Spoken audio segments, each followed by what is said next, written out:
course, the Leftovers Dodger, Chris Eccleston!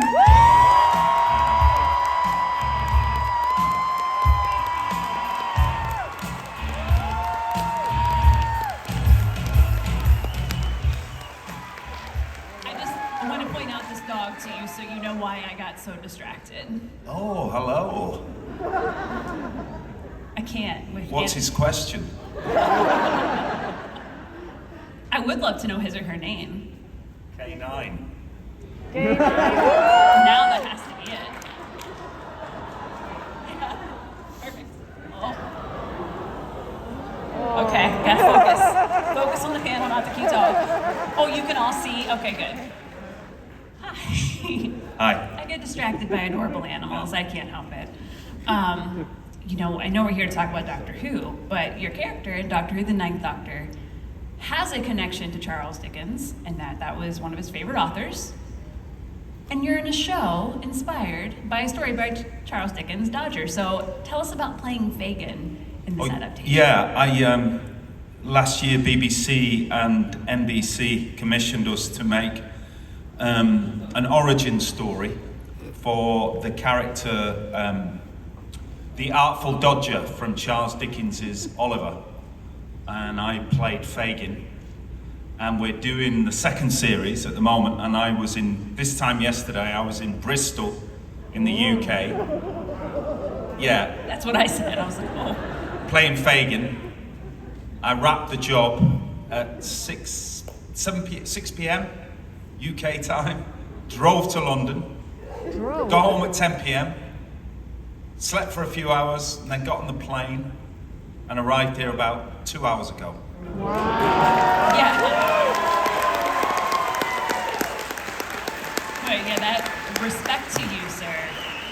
That's a feat. Seriously, that's impressive. We're all so glad you're here. You know, I want to talk about, of course, you got to return as the Ninth Doctor, thanks to Big Finish Audio, which tells such wonderful stories. Yeah. Woo! And I want to hear about coming back and what it was like to portray the role in an audio format versus, you know, on the screen. Well,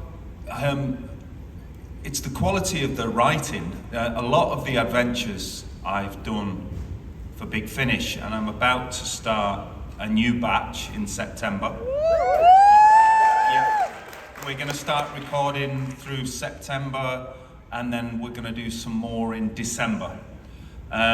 It's the quality of the writing which makes it sing. I'm convinced that a number of the writers they're using on Big Finish could easily write for the television show. And it was, it was interesting going back because I was kind of quite calm, but people around me were very excited. But I'm very focused on the job. And sadly, when I went back, it was the pandemic. So I had to do it in isolation, and a lot of the actors had to dial in. So that made it a little bit lonely. The problem I gave the recording engineers is because I'm quite a physical actor, I was acting the whole thing out, but of course you're supposed to just do it for the microphone. So we had to keep going again because I was kicking the mic stand or knocking a chair over. But I loved it, and I found that it came very easily, you know. I just picked up where I left off, really. I love that. I was going to say, because your doctor is, all the doctors tend to be characters of action, but I feel like the Ninth Doctor especially, there's a lot of running, a lot of activity, and you can't do that in an audio booth. No, you can't. Not without, like you said, stressing out the poor engineers. Yeah. Well, that's wonderful, because I know, when they released the trailer for your first adventure and hearing your voice again as the Doctor, I got goosebumps, and I'm sure it was not just me. So you said it was very, yes, please, exactly. But it felt good. It felt natural to step back into that. Yeah, it felt very natural. But, credit to the writers. Obviously, they'd had, I don't know, was it 2005 that I was broadcast? So they'd had 17 years to kind of absorb and think about that doctor's voice, and they gave me, they gave me the bullets. I just fire them. I don't like that metaphor, actually. I'd like to change that. Take it back. Well, Sorry about that metaphor. I don't like thinking that it's been 17 years. Yes. No. I don't want to do that math in my head. I don't want to go back that far. So since you did start doing this recording in the pandemic, since then, have you been able to record any of your adventures in person with your castmates? Yes, yeah. We did a batch just as we came out of the UK's second lockdown. But there was still, a lot of paranoia, understandably. There was still a lot of masking. And the Big Finish audio recordings are traditionally big celebrations. There's a visit to the pub afterwards, and none of that's happening, but I'm going to make sure it happens in September. Back to the pub. Always. It's just a good life motto right there. And I'm sure you've been asked this countless times, but your answer may have changed. We all grow as people, right? So if you could take the TARDIS any place in time, or to meet someone, who, where, what?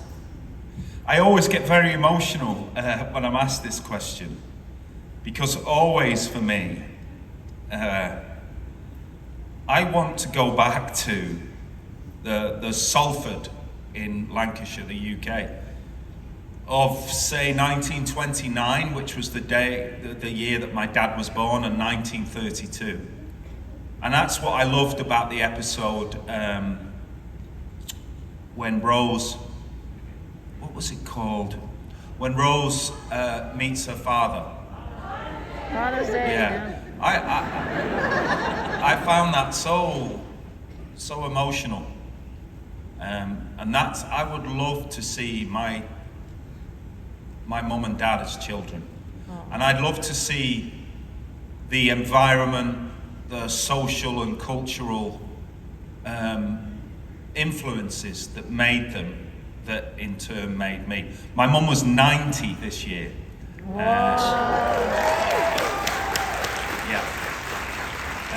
We had her birthday 2 weeks ago, 9th of August, and celebrated it. So I would definitely go back to Salford and see them as children.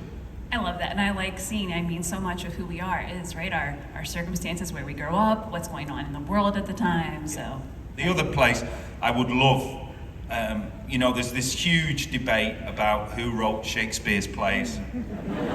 Was it Shakespeare? Was it some other? I'd love to go back to that period and find out. I know, be like an investigator. I think that would be, and to see the Elizabethan and the Renaissance and all that would be special. That would be incredible. And could you imagine a podcast about that? I think that I would listen. Yeah.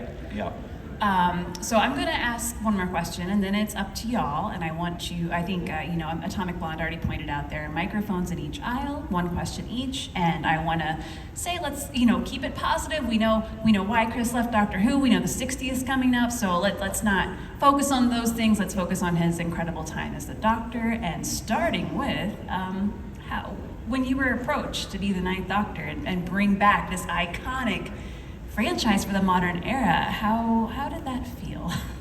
Well, I approached them. I just worked with Russell T Davies on a show called Second Coming. And, he was and is one of our most brilliant writers.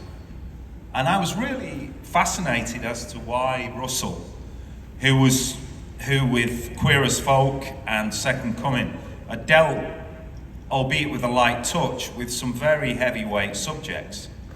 And I was intrigued as to why he would want to do Doctor Who. So I emailed him and said, I'd like an audition. So I approached them, and it was so left field because I was seen as the most miserable man in Britain. All the TV I'd done up until that point was very serious, was very socially conscious and social issue, very political, and I wasn't seen I wasn't seen as a light actor. But that's one of the reasons I wanted to do it. I felt like I'd acted for adults for a long time, and I wanted to try out comedy, and I wanted to try and appeal to a younger audience. And I have to say, I was very professional about it. It was like being the still center of a hurricane, because there was so much craziness, and I was just concentrating on learning my lines and chasing pigs dressed as spacemen down corridors. Well, that I think emphasizes that Doctor Who does have some whimsy. Yep. A lot of whimsy. So Yeah. I can see you would have to convince them. You're like, no, I can. Yeah, I can yeah. do whimsy. Yeah, I think they made me audition with a fake hand. And I think they were pretty terrified, because I was not known for wrestling with a fake hand. I'd just finished playing Hamlet. I was really, serious. And I had to do all this stuff. Which was great for me, because, I'm cheap. I'm cheap as chips. That's amazing. I like, now you have that on your resume. Wrestling with fake hands, among other things. Okay, let's start with questions. I'm going to start on this side. Please tell us your name and your question. Hi, I'm Tegan from Linwood, and yes, I am named after the companion. As is my younger sister, Fernissa. I just wanted to ask you, from Classic who is your doctor and your companion? Oh, my companion's easy. It's always going to be Rose.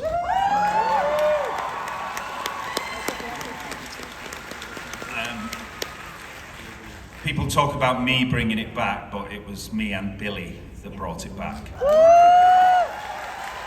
Where is she? The ninth Doctor only works with Rose. Yeah. My favourite Doctor really is Ncuti, the next guy. The first Doctor I ever saw and remember, and I do think your first Doctor is always your Doctor. I remember a black and white image of, and now the jet lag's just hit me, Patrick Troughton. As a child, I remember this black and white image, and somebody said that's Doctor Who. So he's when somebody says that phrase, I think of him. Wonderful, thank you. Thank you for your question. I Thank you. appreciate it. And now we'll jump over here. Hi, what's your name and question? Well, I'll first say hello, sweetie. Hello. Hello, honey pie. My name is Emma, and I'm from Seattle. And my question is, if you could travel with any of the other companions from the new who would it be? I'm not travelling with anybody but Rose. The loyalty. We love to see it. Thank you. I'd love to give you an answer, but I'm like, that's it. Laser focused. He doesn't work. He breaks down if Rose isn't around. It's true. It's really such a balance. We like a man who's faithful, don't we? We do. Thank you so much for your question. Hi, over here, your name and your question. Hi, please. I'm Aiden. You were the first modern doctor, the first doctor for my generation, for a lot of us. And what were you expecting going into that? What were you expecting? It became this massive thing. I don't know if you knew it was going to be, and what was your reaction when you realized how huge it became? I'd kind of left the stage by the time it became huge. I've looked on as this thing has grown and grown and grown. Probably the most beautiful thing that's happened is Jodie Whittaker becoming the Doctor, and what that did to half the planet who are female. That, for me, coming from a generation who was very political and was very about gender equality, to be a small part of that. And that great YouTube clip when a UK mother filmed her daughter, who was just excited about the announcement of the new doctor. But when it was a girl, the young girl goes, "It's a girl, it's a girl." That was just, and now with Ncuti, his sexuality and his colour and all that, because to me, one of the reasons I wanted to do Doctor Who was I felt, in a very light way, it always addressed equality. The Doctor is an alien, you know. He's not of this place, but he accepts everybody. So to be part of that is wonderful. What I didn't expect, and it's happening to me all the time now, is that when I'm out and about, I'm meeting people in their early 20s. And you know, they're out on the street, they're having a beer, they're sophisticated now and they're tough now and this, that and the other, but they immediately become children. And you know, I'm walking down and you'll see a group of guys and they're being tough or whatever, but then one of them will see me and they're like, I had a model of you when I was a kid. And I think really, in a way, the impact of what I was part of is only hitting me now that my generation, some of you, have grown up. And now it's much more emotional for me than it was at the time. To see that people remember this, and I'm a part of people's childhood, and I have children now. I have Albert, who's 10, and Esme, who's going to be 9, and they've allowed me to witness their childhood, and then I'm having these experiences.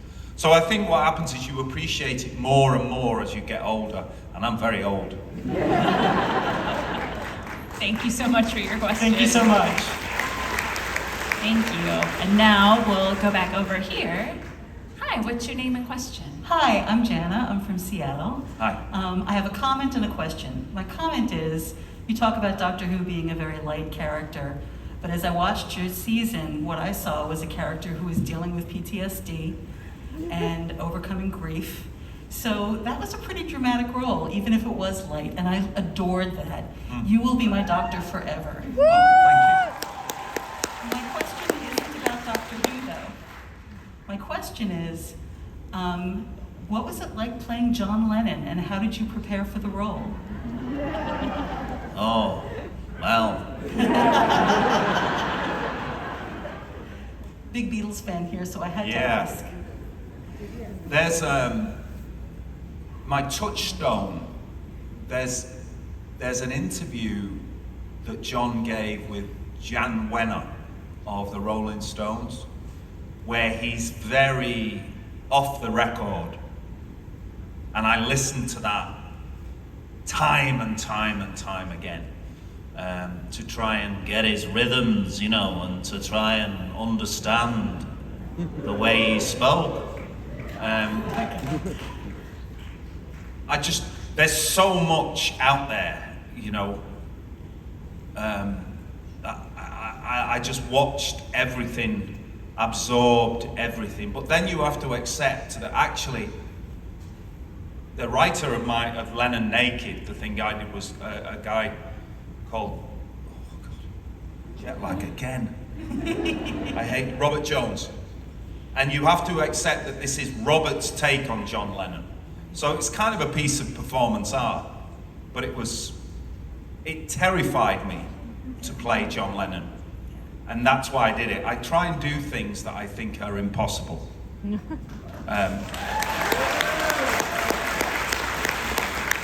know, it feels like the best approach. Do the things that frighten you most.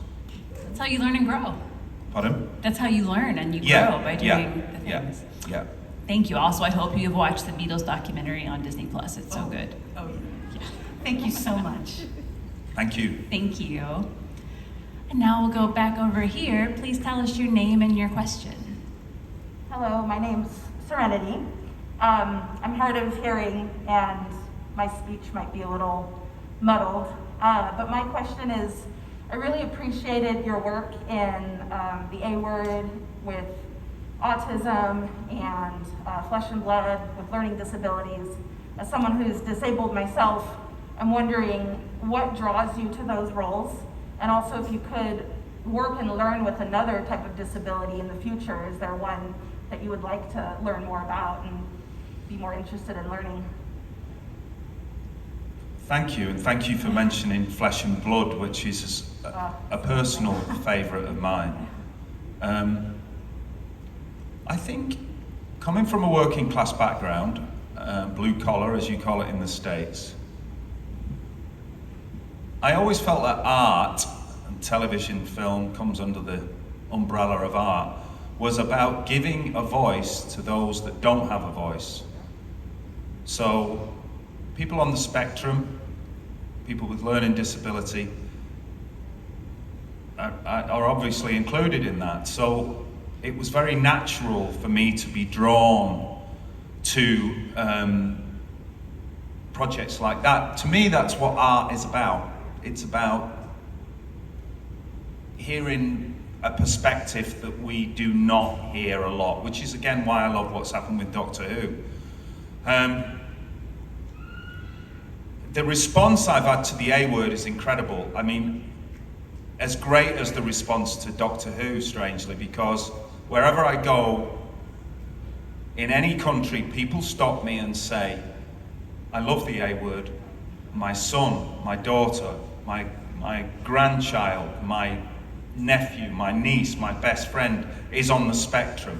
And what they love about the A word is that it does not present the whole thing as a negative. It's a huge positive to have somebody on the spectrum in your family, in your life. And Pete Bowker, who wrote it as said, and said this is not unusual, because it's not. Everybody in this room will know somebody on the spectrum and will have changed their entire perspective of life because of that individual. So again, it's about inclusiveness. So it was just natural for me. As to where I just want to keep telling those stories. And in Dodger, we have actors you will see in the new series with physical, mental disability. I hate even saying the word disability. I don't see it as a disability. I see it as a super ability. Anybody who's dealt with somebody on the spectrum or has acted with people who live with Down syndrome, as I've done, has just basically had their life enriched by them. So, to a guy who was born in 1964 and grew up in a racist and homophobic and misogynistic society, to see the changes is everything I dreamed of, really. Thank you for your question. Thank you. And now we'll go back over to this side. Please tell us your name and your question. Hello, my name's Terry. I'm from Mount Lake Terrace. It's a suburb of Seattle. My question is, obviously you're now part of a very rich legacy of doctors, and what did you do to try to grab hold of this role and make it your own? Well, I asked for the audition. I don't know how many actors have done that. How many is there now? 68? At least. How many? That'll be 14 coming up with the next Doctor. Yep. I don't know how many of the 14 actively pursued the role in the way that I did. I know that the most important thing about any television, any theatre, any film you make is the writer, and I knew that nailed on. People talk about me bringing back Doctor Who. It wasn't me, it was Russell T Davies. He is responsible for it. It's always about the writers. So I ensured that if I was going to play the Doctor, it was going to be brilliantly written. And apart from that, really, I mean, I based my performance on Russell, really. Russell is the super fan. Russell at the time wore a brown leather jacket. And Russell thinks at 100 miles an hour and speaks at 100 miles an hour. So I based it half on him and half on the child in me. And I suppose I did, addressing the question a little earlier, the observation, the PTSD, I think possibly they wanted me because I had kind of proven that I could be miserable. And if you want to dress it up, you'd say proven that I could bring a little bit of weight to the role. And it is important. Every actor who's done it has had to be able to do both. Spin on a dime. You've got to be in fear for your life or in fear for the planet and then make a joke. So really, I trusted my writer. I always lean on the writer. You're nothing without your writer. Thank you. Thank you. Thank you. I really like that you asked for your audition too. I think that's such great advice for folks who are like trying to act or go to sometimes you have to take that step and help make it happen, right? Yeah, I mean, when I entered the industry, I got myself an agent, and people often ask me, well, what does your agent do for you? And yeah, they can create opportunities, but I've always been somebody who thinks that my agent works for me rather than me work, because I pay them, you know. They're not paying me, I'm paying them. But I shaped my career as a young actor. I was like, I knew what I wanted to do and what I didn't want to do, and I made sure. It's really, I did it with Damon Lindelof on The Leftovers. I read the novel of The Leftovers. There was this character in there called Matt Jameson, and when I heard they were writing the scripts, I got my agent to tell Damon Lindelof I wanted to be in it and I wanted to play Matt Jameson, and he said, well, Matt Jameson's not in we're not writing Matt Jameson into the series. And then I met Damon in London and told him why I thought Matt Jameson was in it, and I was in it. The point being that within the industry that we work in, or any industry, what sometimes works is when you say, this is what's in my heart, and this is what I want. They're so used to being approached by agents and all the bullshit that goes on. Sometimes you can cut through that by making a human appeal. Thank you. I did not know that about The Leftovers, and that's incredible. We're going to go over here on our left. Please tell us your name and your question. Hi, my name's Cosette, and I'm from Arlington, Washington, and my question is what was your favorite episode of film of Doctor Who? My favorite episode? Filming.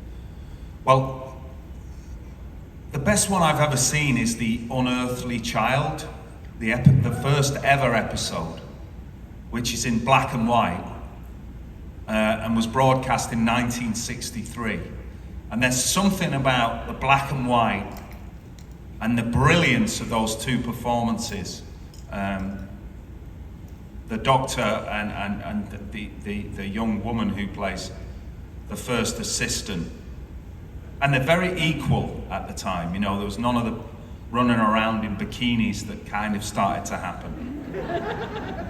And the fact that you're seeing the TARDIS for the first time and it's in a junkyard, I love that. It's a brilliant piece of television if you can ever find it. I think my own favourite episode, they were all really good because they were brilliantly written. Dalek comes to mind. And Dalek comes to mind because I was able to show a very unpleasant side of the Doctor, a bully. And I thought that was often we bully when we're terrified, and the Doctor's terrified of the Daleks, so he bullies it. I thought it was interesting. I think that helped us establish that the show was not just knockabout and bad special effects. That helped us. But I think the Doctor dances was pretty, you know, are you my mummy? All that stuff. Yeah. So those two are probably my favourites. But it's hard because we put our heart and souls into all 13. And then you've got things like Boomtown, and I got to do these two-handers with Annette Badland as one of the jet lag kicked in again. Help me. The Slitheen. So I love them all. Thank you for your question. You're welcome. I agree, all of your episodes, they're all my favorites. I couldn't pick one. Thank you. Over here on our right, hello doctor, what is your name and question? Hello. Well, my name actually is Lucian. I am from Everett, just north of here. And my question is, although I'm dressed up in Doctor Who garb and we're at a Doctor Who panel, I am very curious how you got into Marvel, because you were in the Marvel movie now, and I'm really curious how that happened, you know? I think somebody turned it down. Benedict Cumberbatch turned it down. He said that in the press recently. Thanks, Benedict. I was cheaper. No. Yes.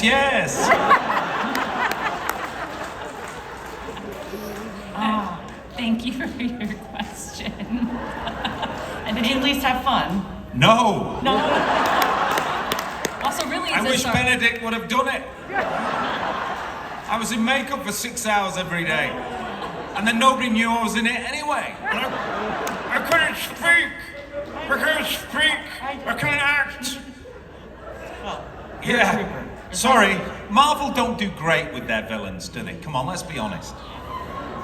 Yeah. They Also, need to.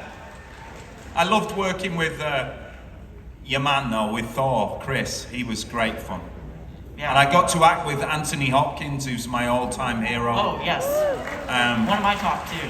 And Alan Taylor, who directed it, is a great fella and a great director.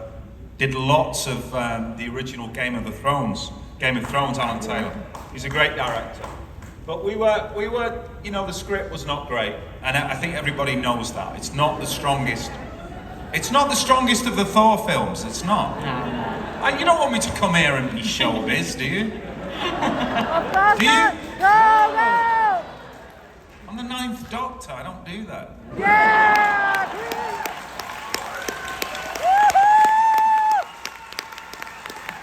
thank you. Yes.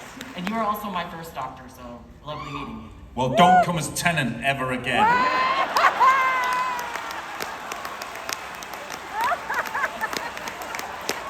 was going to say that was a bold statement to come up here dressed as a Don't come to me 10th later Doctor. on and say you were my first Doctor. Say you were my favourite Doctor. I don't mean that. We expect a leather jacket next time is all I'm saying. Let's go back over here on our left. What's your name and question? Hi, I'm Marlena. First off, I want to say thank you so much for being here. We all appreciate you. Thank you for having me. Thank you. My question is, what was your favorite alien creature that you encountered during your seasons? Cassandra.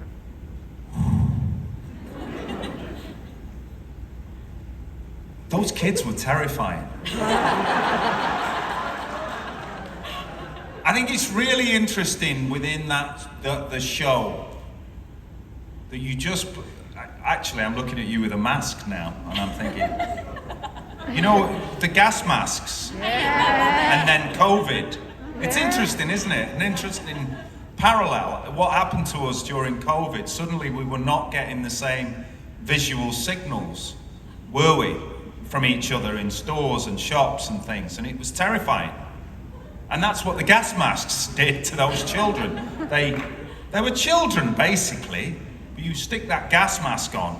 I think it's always got to be the Dalek, though. Yep. You know, I remember myself and Billy Piper were late for the read-through of the Dalek episode because we were shooting and we went over. So when we got into the room, everybody was sat round and we just had to run in, sit down and start reading. So we didn't realise what had been set up. And Nicholas Briggs, unknown to me, was hidden somewhere with the voice thing and said, "Exterminate!" And me and Billy jumped out of our seats because we'd been children too. And everybody in the room loved that reaction. It's so iconic, isn't it? But what's great about the Aliens is you get wonderful opportunities for actors. So Annette Badland, who played the Slitheen, who's played it a number of times, she's one of the most respected actors in the UK. And to do two-handers with her was great. It was great. Thank you.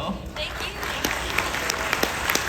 And I just want to say, I know a lot of you raised your hands when I asked if watching The Ninth Doctor was your first time watching Doctor Who, and if, like me, you know, I was an adult, and I've heard about the Daleks, but I didn't know Doctor Who, and I watched it, and the first appearance, I'm like, I don't know, is this really scary? They are, and especially in that episode. Yeah, I mean, the Dalek, as I understand it, was created by, please correct me if I'm wrong, Terry Nation. Is that right? Yes. Okay. And it was a metaphor or an embodiment of Nazi Germany and the inhumanity of individuals who believed in all that. That's, you know, so I think in '63 when the whole thing started, it really resonated and still does. Yeah. Absolutely. Okay, we'll go over here on our right. Please tell us your name and question. Hello, I'm Ace. I'm from Bellevue, and my question is, from all 13 episodes from your Doctor, were there any behind the scenes that you really enjoyed shooting? Yeah. I think it was my very first day, and I had to, Jimmy, I'm sorry, I forget Jimmy's second name.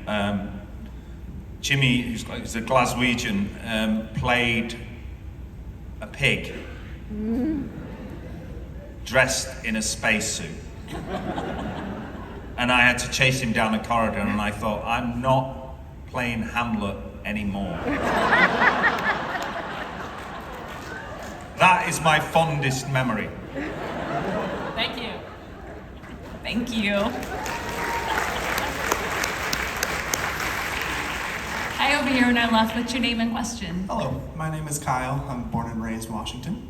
Hey, Kyle. My question for you is, what was your favorite moment as the Doctor, either on screen or off screen? I think I'm having them now, really. It's what I said to you earlier is just walking down the street and meeting adults who were children and seeing that how much it meant. At the time, you know, there was a lot of negativity around what went on, and I wasn't able to enjoy it and embrace it because of the way it was spun by the BBC and the lies that were told. But now I really enjoy it.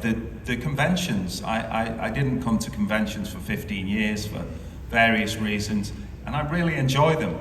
I enjoy meeting you all. I resisted it because, to a certain extent, you know, when you do a theatre show, people will come to the stage door for an autograph, and often it's because they want to sell it. But when I meet everybody here, you want to keep it, and you want to say something personal to me. So the conventions have driven home the love that people have for it. And also also, I'm an older man, I've had children, and I've seen how my children watch certain TV shows. And to see that in adults, see them drop over the guys, you know, and see the innocence again, and realise that till the day I die, I'll be part of that is great. Well, we're glad to have you. Thank you. Thank you. And that is, really the beautiful thing when we all come together at fan conventions. We're all here because of our love for a character, an actor, a franchise, and so to hear that, I think it's appreciated and noticed is always nice. Thank you. Over here on our right, what's your name and question? Hi, my name is Johnson. I come from Bellingham, Washington, and I'm studying to become a high school theater teacher. So I just want to know, what's your go-to monologue, and could we possibly have a little performance, possibly? Putting you on the spot. That's a good question. I was obsessed with Macbeth. The whole reason I wanted to become an actor was because I did a production of Macbeth when I was 17. I played Macduff. And it was the first time, Shakespeare is very intimidating, the language, to a working class kid, as I was. But every night I would sit and listen to the actor Ayub Khan Din, who grew up to write a great British film called East is East, about a chip shop in Salford that bizarrely my mum and dad used to go to. How about that for time travel? And Ayub was great, and I'd listen to his performance, and it was the first time I thought, well, my dad could be Macbeth, because Macbeth is a working class guy, he's a soldier. And then I thought, oh, well, there is something from my background. So it would be, I played Macbeth actually a couple of years ago, and there's a speech he gives, oh God, I'm so sorry, it's jet lag, but there's a speech he gives. It's not the dagger speech. It's not, is this a dagger I see before me? It's the one where it goes, now o'er the one half world nature seems dead, and wicked dreams abuse the curtain's sleep. Witchcraft celebrates pale Hecate's offerings, and withered murder. Oh, that's it.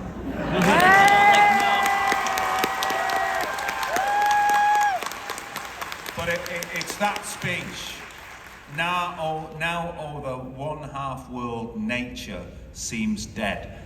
The writing's just unbelievable. And the mistake I made was I was acting too much. And I've just been reading a book on the plane coming over where it says, if you just learn the lines and inhabit the language will do the work for you. And I didn't understand it.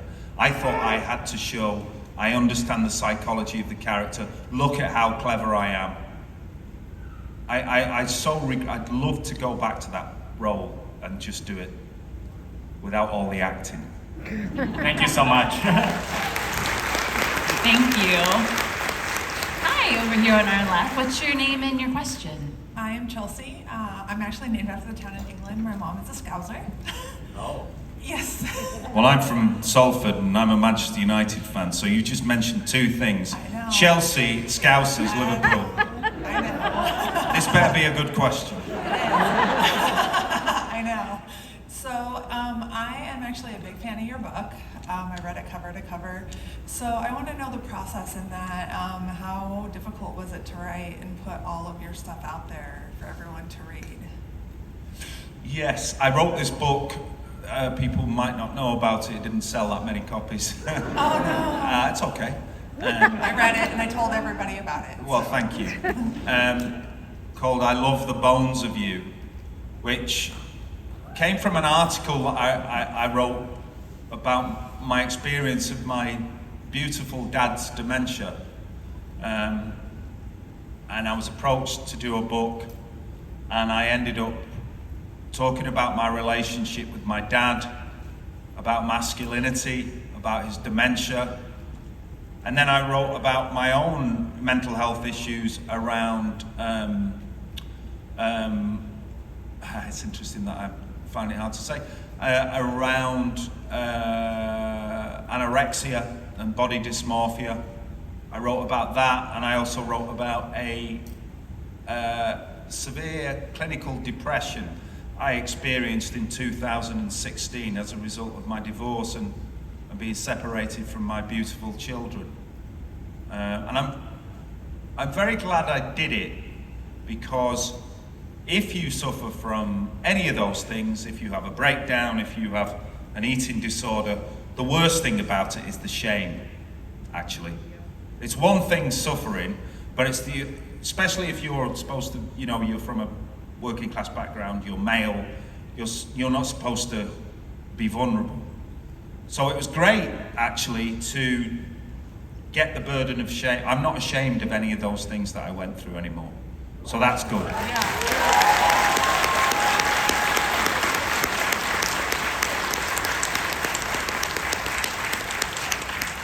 And it wasn't really the thing at the time for men to talk about that sort of thing.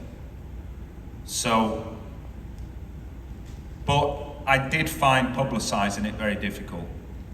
I went out and dutifully talked about all those things. I mean, I remember being on a British show, a chat show, and I talked about anorexia, and they went, right, thanks, Chris. Now, how do you feel about urban foxes? How do you feel? So, and looking back, I think it brought up a few things, publicising it, but I've got a bit of distance. I'm glad I did it, and I'm glad, and I have been approached by people in the street who've said thanks for doing it, so it's worthwhile. Yeah, it's a very lovely book. Thank you. Thank you for your question. Thank you. Now look over here on the right. What's your name and question, please? Hi, my name is Scout, and I'm from Vancouver. Earlier you said something about Russell T Davies and his leather jacket, but other than that, what did you contribute to your costume like some of the other doctors did, like Tennant with his Gap pants and etc.? Well, I don't know how much input David had on his costume, but Russell wrote in that I think, by the time the show was, the show was on too long, and it lost credibility. I think what Russell wanted to do was stress that this was a very contemporary take on Doctor Who, so he casually mentioned a leather jacket. So, because I'm so faithful to writers, I said, right, we need a leather jacket. And then after that, I didn't really want it to be about the costume. Yeah. I didn't want to appear zany. I wanted it to be practical, so the Timberland boots were actually what I wore to get around, and they were practical, and I knew there was going to be a lot of physical stuff, and that was it, really. Doctor Who is not about the costumes. ¿Cómo que no? It's a nice element, but it's got to be about the heart and the brain. And if, the zaniness, we had to leave it behind. Maybe it's coming back in now, I don't know. But that was my contribution. Thank you. Thank you. I'm sure many cosplayers appreciate that it was a practical costume.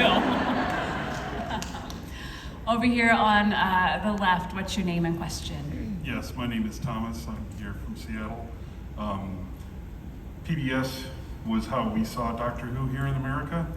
My last doctor was Tom Baker, and then you came along when we were able to watch you. So my stepchildren, you were their first doctor, and really appreciate that. My question deals with you've mentioned in the past some of the difficulties and the reason why you left Doctor Who early. Yeah. You were an excellent doctor, leaving us wanting so much more. And so, can you compare your experience there with Heroes? So they're in kind of the same time period of filming, and your experience between the two. Was it better with Heroes than it was with Doctor Who? No, I mean, I had much more to do as the Doctor. And I've got an enormous ego. And I like leading things. I was peripheral as Claude. And they did ask me to go back, but I said, well, what's the storyline? And it didn't appeal. They weren't giving me enough to do. So I didn't go back, but I enjoyed it. You know, at the time there was a real bad feeling about me in the UK, in the industry. I was seen as a pariah, and my agent at the time said, you're gonna have to get out of town. So I came to America, and thank you, America, it gave me work. I mean, it was completely unjust, but I was on a blacklist. I was put on a blacklist. So I came to the States, and the first job I got was Heroes, and I was very grateful for it. And I loved playing that character. There was a time though in the first costume fitting where they were trying to make me wear a scarf to reference Doctor Who, and I said no. You know, these were grown men and they were fanboy. I said I'm not gonna. This is a completely different character, and I'm a good enough actor to not have to reference that. I can't stand all that stuff, you know. And Claude worked in his own way. So that was me being pig-headed again. Thank you for your question. I like being stubborn. Pays off. Yeah. Pays off. Oh, it doesn't.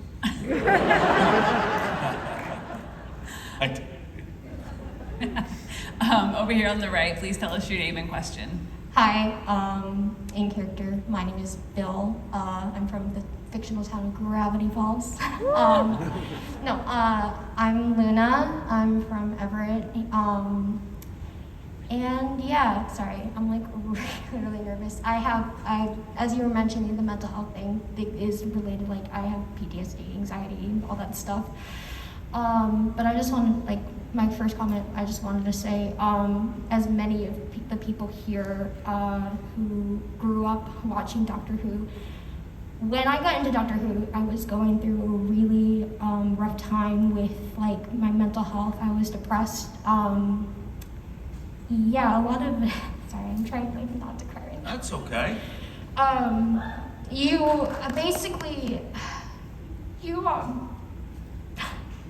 You saved my life. I just wanted to say that. Actually, you saved your life. You saved your life. That's what should be applauded. You saved your life.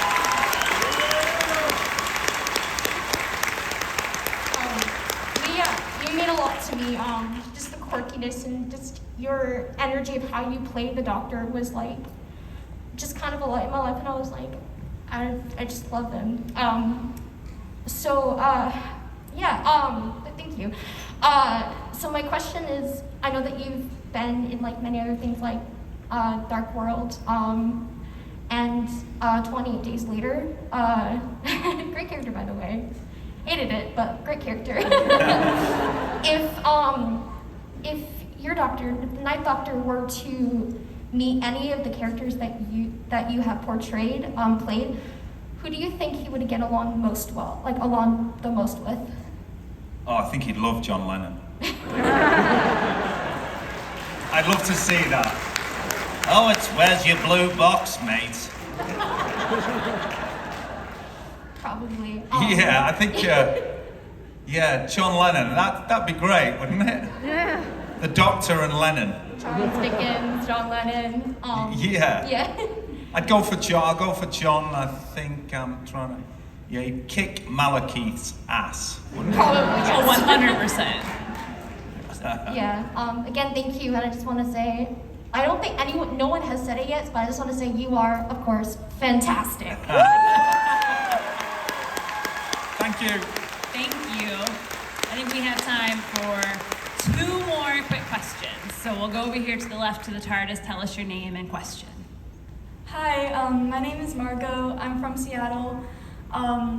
And you are my second favorite Doctor because, like the rest of the world, I'm slightly in love with Jodie Whittaker. Anyway, my question is, I myself have autism and ADHD, and Doctor Who has always been like a really important thing for me because there's just something about seeing like a really talkative, like weirdo being celebrated in that way that really just makes me like myself more, and especially the 9th Doctor, I think. So my question is, what is your like favorite like weird quirk that the Doctor has that was like just fun to play or that you just personally like? Well, I think it's the fact that he's an outsider. When I got the role of the Doctor, I started to understand that a huge part of his fan base was gay men and women and people on the spectrum. And that had been going on since 1963. And that was very surprising to me, but then I stepped back and looked at it and I thought, oh, okay, he's an outsider. He loves these human beings, but he's not one of them. And they don't accept him, and they refer to him as an alien, and they often refer to anything different from them as an alien. So I think it was, and to a certain extent, I always felt like an outsider in my background. I don't know why. Maybe, perhaps we all do. So I think it was his otherness that, if that can be called a quirk. But really, the defining thing that probably all the people who play the Doctor will say is his love. He has 2 hearts. He's got a lot of love to give. And it was playing that and playing his desire to be inclusive. It was that, it's the love in the character that I think we're all in the room for in the end. We love the sci-fi, we love all that, but he's so positive. Positivity is the thing. Thank you. Okay, and one last question over here on the right. Yeah. Oh my God. Here we go. I'm Lucy, and fun fact is that your very first episode aired 2.5 weeks before I was born. Thanks for that. What I love about Doctor Who in all that time is that it's remained completely timeless. You know, no pun intended. But I'm wondering what for you, like in these almost 18 years, has been the most timeless and magical, and what is it that you hope never dies? Oh. Well, the most timeless and magical thing that's happened to me is having my children, Albert and Esme. That has completely and utterly changed my life in a very interesting way, because they're 10 and 11, and it's reminded me completely of my childhood. I've been able to revisit my childhood by watching them play, and how easily they'll just believe whatever they're playing is real, you know. And just recently, I tried to show them Doctor Who, my episodes of Doctor Who a couple of years ago, and they were too scared. But now now Albert's into it. And he says things like, "I didn't realize your hair was black, Dad." Because I'm so grey. I think that when they first started to watch it, it was too frightening, but also because their dad was the one that was in danger. That added another layer, but now they don't care about their dad. Bring on the danger. So I think, no, I mean,